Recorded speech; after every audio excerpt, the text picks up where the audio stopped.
তথ্য ও সম্প্রচার মন্ত্রী জহিরুদ্দিন স্বপন বলেছেন, রাজনীতি কেবলই ক্ষমতা ভোগ করার প্রক্রিয়া নয়, রাজনীতি হলো জনগণের ভাগ্য পরিবর্তনের প্রক্রিয়া। মন্ত্রী আজ বরিশাল বিশ্ববিদ্যালয়ে জিয়াউর রহমান ফাউন্ডেশন আয়োজিত শহীদ রাষ্ট্রপতি জিয়াউর রহমানের ৪৫তম শাহাদাত বার্ষিকী উপলক্ষে মাসব্যাপী বৃক্ষরোপণ কর্মসূচির সমাপনী অনুষ্ঠানে প্রধান অতিথির বক্তব্যে একথা বলেন। তথ্য ও সম্প্রচার মন্ত্রী বলেন, সরকারের পাশাপাশি সামাজিক সংগঠনের সেবাধর্মী কার্যক্রম অব্যাহত রাখতে হবে।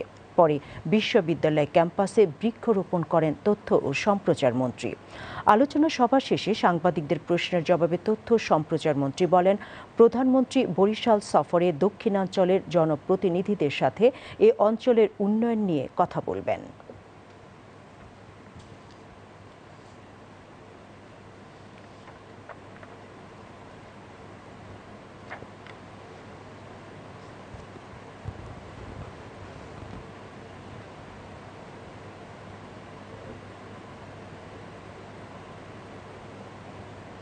একজন প্রধানমন্ত্রী শুধুমাত্র তার সরকারকে নিয়ে চিন্তা করেন, কিন্তু একজন রাষ্ট্রনায়ক তিনি ওই রাষ্ট্রের জনগণ এবং ভবিষ্যৎ প্রজন্মের কথা চিন্তা করেন। সংকটেও চিন্তা করেন, যখন সংকট অবসান হয় তখনও চিন্তা করেন। আমাদের নেতা তারেক রহমান সেটা কিন্তু প্রমাণ করেছেন। তার অনেকগুলি প্রমাণের মধ্যে জিয়াউর রহমান ফাউন্ডেশনের এই লাগাতার তৎপরতা আরেকটি প্রমাণ। সরকারের পাশাপাশি এই ধরনের সামাজিক সংগঠনের সামাজিক তৎপরতাকে অব্যাহত রাখতে হবে।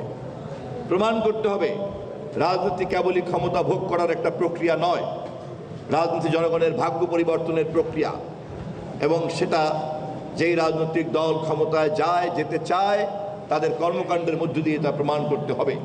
আমাদের নেতা তারেক রহমান, বিএনপির চেয়ারম্যান তারেক রহমান, মাননীয় প্রধানমন্ত্রী তারেক রহমান, জিয়াউর রহমান ফাউন্ডেশনের চেয়ারম্যান তারেক রহমান এটা প্রমাণ করেছেন।